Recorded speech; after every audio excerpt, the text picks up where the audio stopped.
अस्सलाम वालेकुम स्टूडेंट्स। तो स्टूडेंट्स उम्मीद है आप सब खैरियत से होंगे। तो बच्चों जिस तरह हमारा एक्सरसाइज नंबर 7.3 के बाद अब रिव्यू एक्सरसाइज स्टार्ट थी 9 क्लास मैथ न्यू बुक। तो बच्चों अब इसमें हम क्या कर रहे थे वो देख लेते हैं। इसी के साथ मैं आपको दोबारा रिमाइंड करवाना चाहूंगा जिस तरह हमारा इस चैनल पे डायनामिक्स चैप्टर नंबर 3 फिजिक्स का भी स्टार्ट हो चुका है। तो आप उसके भी न्यूमेरिकल जाके विजिट कर सकते हो और उसको भी देख सकते हो कि उसमें हम क्या डिस्कशन कर रहे हैं। और उसके भी कुछ वीडियोस हमारे सिर्फ एक आध लेक्चर रह गए और उस लेक्चर के बाद हम प्रॉपर चैप्टर नंबर 4 की तरफ जाएंगे। ठीक है, तो आज हमारा ये लास्ट लेक्चर होगा कोऑर्डिनेट ज्योमेट्री का चैप्टर 7 का। और ये रिव्यू एक्सरसाइज को आज हम वाइंड अप करके कल से हम एक अगले लेक्चर्स में एक नया चैप्टर स्टार्ट करेंगे। तो सबसे पहले देख लेते हैं कि हम यहाँ पे क्या डिस्कस करने जा रहे हैं। तो सबसे पहले क्वेश्चन नंबर 7 देख लेते हैं। क्वेश्चन नंबर 7 में कह रहा है कि an airplane needs to fly from city A to coordinates. अब मतलब कोऑर्डिनेट दो पॉइंट्स में जाना है, मतलब एक पॉइंट से दूसरे पॉइंट की तरफ जाना है। तो वो कह रहे हैं कि इन दोनों के दरमियान का डिस्टेंस निकालो। तो यानी जो पहला कोऑर्डिनेट है जहां से जाना है वो है 12.5 to city B at coordinates 8-4 और calculate the straight line distance between 2 points. तो स्ट्रेट लाइन डिस्टेंस दोनों के दरमियान निकालना है। तो ऑब्वियसली डिस्टेंस फॉर्मूला यूज होना है। तो डिस्टेंस फॉर्मूला पहले रिवाइंड कर लेते हैं। डिस्टेंस फॉर्मूला क्या होता था? x2 माइनस x1 होल का square plus y2 minus y1 और होल का स्केयर। ठीक है, आप इसको अगर थॉरोली देखना चाहो तो एक बार पॉइंट्स लिख लो। तो और उस पॉइंट में से x1 y1 और x2 y2 को सेपरेट कर लो। तो 12 5 और b क्या आ गया आपके पास 8-4। तो 12 5 क्या आ गया x1 और ये क्या आ गया y1 और ये क्या आ गया x2 और ये क्या आ गया y2 आ गया। तो डिस्टेंस आपने निकालना है इन दोनों के दरमियान। तो ऑब्वियसली फॉर्मूला क्या हो गया x2 माइनस x1 8 - 12 होल का स्केयर प्लस y2 क्या है -4 और y1 क्या है -5 और होल का स्केयर आ गया। ठीक हो गया। अब 8 में से 12 माइनस किया तो सिंपली हमारे पास माइनस का 4 का स्केयर आ जाएगा और प्लस ये माइनस माइनस प्लस 5 में 4 प्लस किया तो कितना आ गया -9 और होल का स्केयर आ गया। 4 4 क्या होता है 16 होता है और साथ में 9 अंदर 81 हो गया। अब 16 में 81 प्लस करोगे तो हमारे पास सिंपली आंसर आ जाएगा √97। √97 लिखना चाहो √97 ही लिख लो, लेकिन अगर इसका डेसिमल में यानी स्क्वायर रूट को सोल्व करने के फॉर्म में लिखना है तो उसको भी कैलकुलेटर से सोल्व अभी कर लेते हैं। ठीक है, तो सबसे पहले अगर देख लो तो अगर आप इसको कैलकुलेटर पे देख लो तो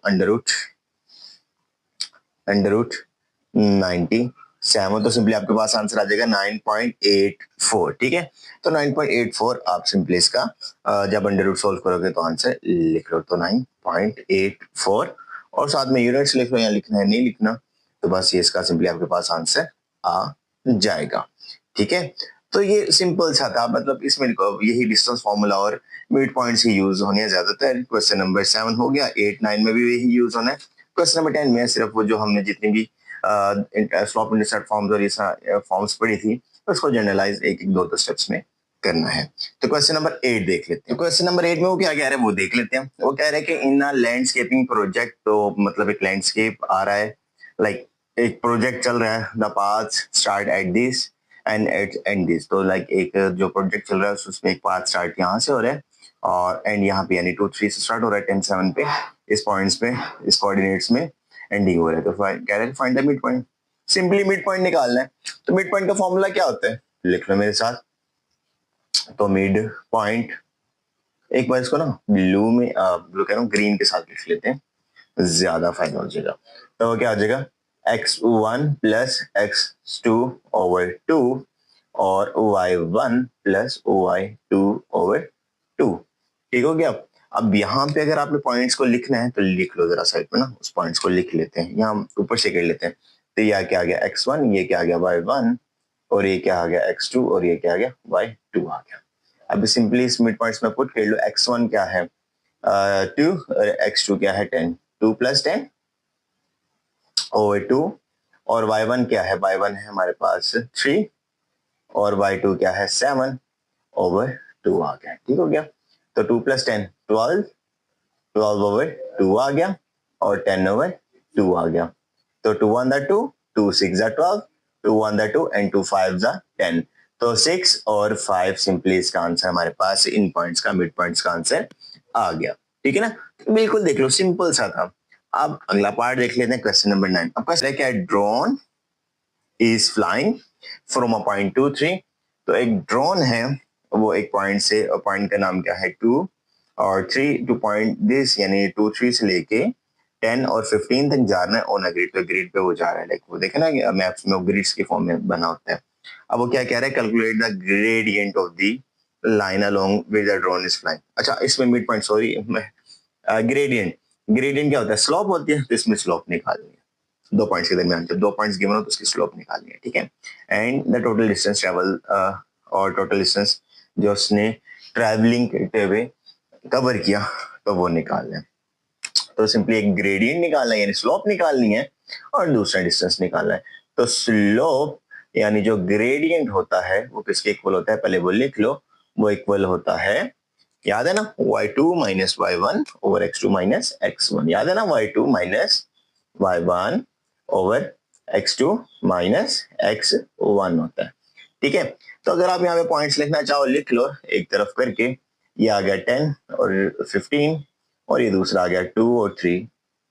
तो क्योंकि ये लाइक ये फर्स्ट है, ये सेकंड है, तो इसको x2 y2 कह लो, और इसको x1 और y1 कह लिया। लाइक लिख बाद में दिया, लेकिन फर्स्ट सेकंड मैंने यहाँ पे डिस्क्राइब कर दिया।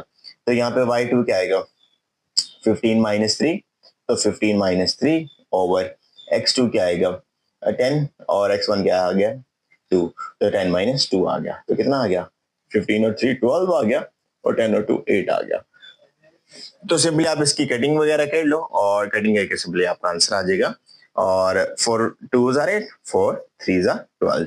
तो सिंपली स्लोप या ग्रेडियंट जिस वर्ड में उसने पूछा हुआ ग्रेडियंट के वर्ड में, तो वो हमारे पास आ गया 3/2।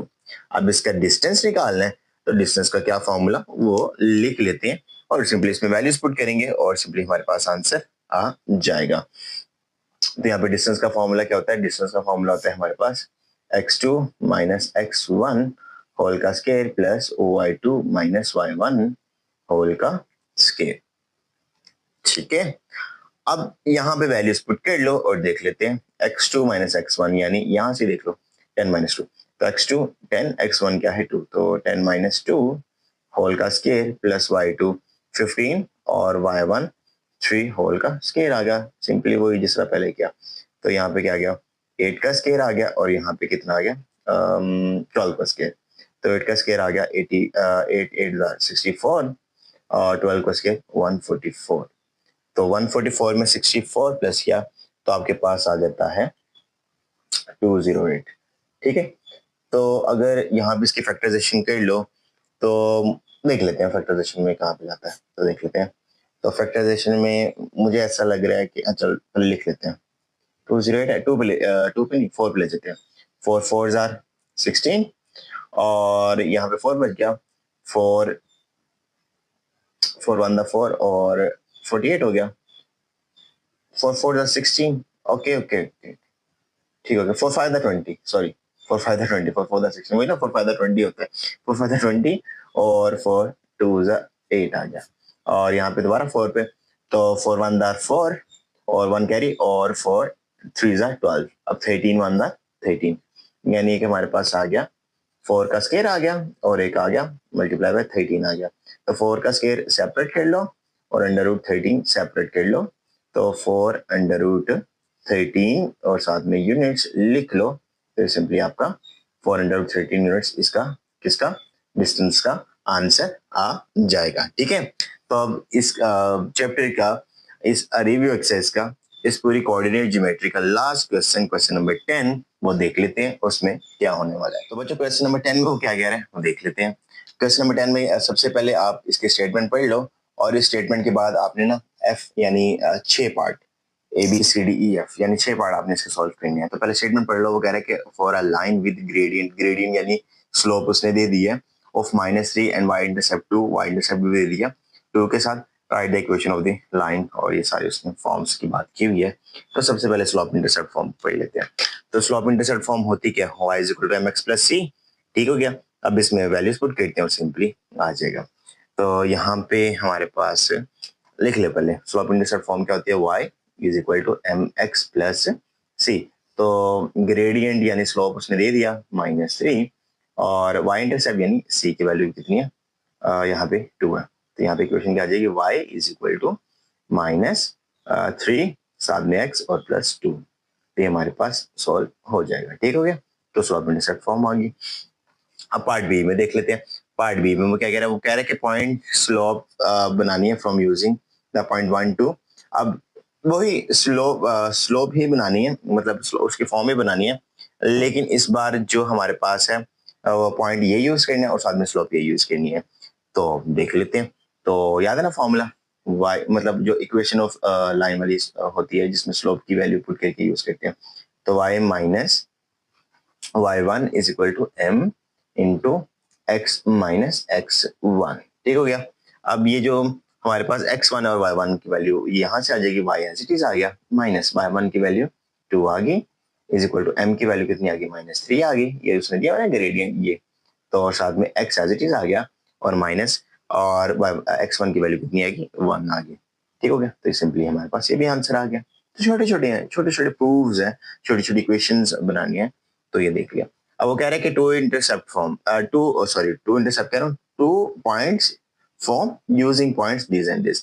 तो 2 पॉइंट्स फॉर्म, ये हमने इसका फॉर्मूला ऐसा नहीं पढ़ा, लेकिन ये आपको 7.2 के स्टार्ट से पहले आपको ये फॉर्मूलाज मिल जाएंगे।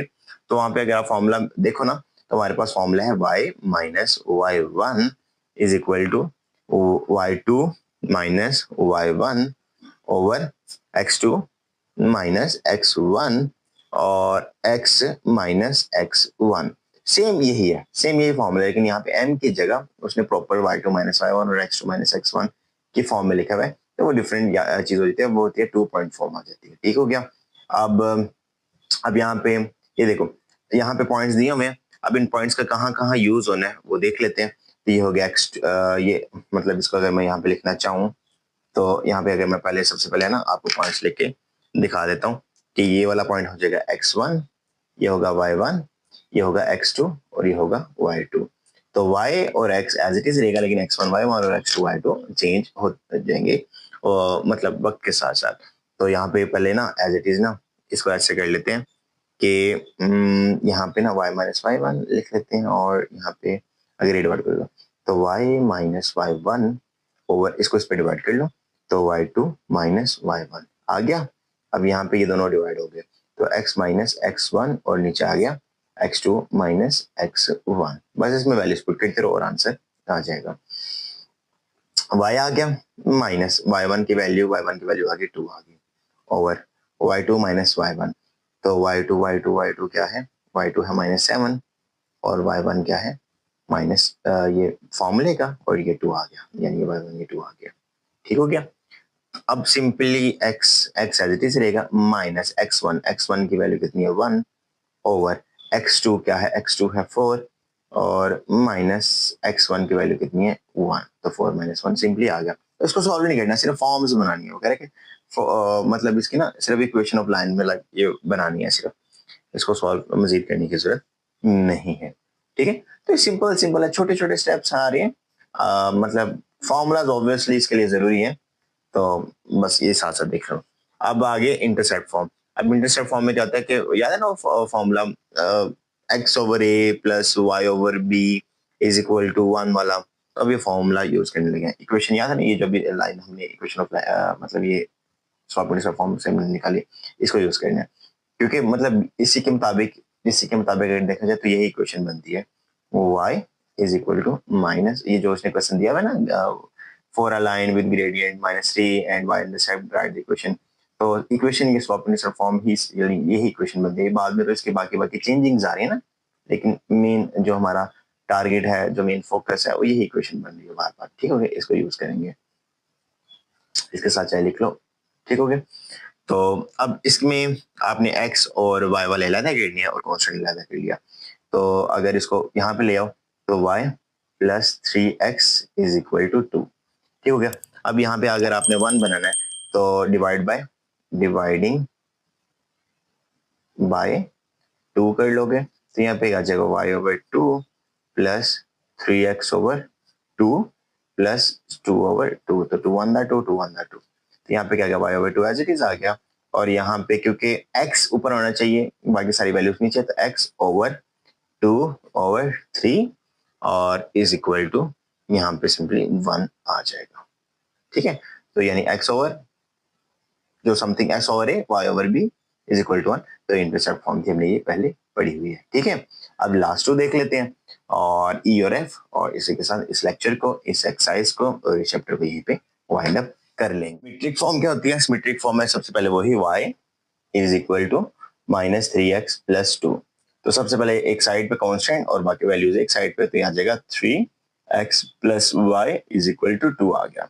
तो याद है ना वो जब हमने पीछे भी ये क्वेश्चन किया था कि इन दोनों के कोएफिशिएंट के साथ का स्केल लो, फिर उसको प्लस करो, उसको अंडर रूट करो, दोनों तरफ पे डिवाइड कर लो, ये पी के फॉर्म में कुछ आ जाता था, कोस अल्फा फॉर्म में वो चीजें की हुई थी। लेकिन अब वो मतलब वो आगे चल के वो लेके चले गए थे, लेकिन यहाँ पे सिर्फ सिमेट्रिक फॉर्म तक ही करना है। तो इसमें क्या करेंगे कि ये वाले इसका कोएफिशिएंट है ना, यानी x का कोएफिशिएंट 3 और y का कोएफिशिएंट 1, तो डिवाइड कर देंगे, डिवाइडिंग बाय किससे? पहले तो इसका स्क्वायर लेंगे, 3 का स्क्वायर और 1 का स्क्वायर, और जो आ जाएगा 3 का स्क्वायर आ जाएगा 9 और 1 का स्क्वायर 1 ही आएगा, और अंडर रूट 10, यानी अंडर रूट 10 से दोनों तरफ को डिवाइड कर लेंगे। तो डिवाइडिंग बाय, हाँ ठीक है, डिवाइडिंग बाय लिखना है, यहाँ पे क्या लिखें, डिवाइडिंग बाय 10, हाँ ठीक है, तो 3 ओवर अंडर रूट 10 और साथ में x आ गया, plus y over under root 10 as it is आ गया, और प्लस 2 ओवर अंडर रूट 10 आ गया। ठीक है, तो ये सिंपली हमारे पास हो गया। तो ये बस यहाँ पे तक ही इसको करना है।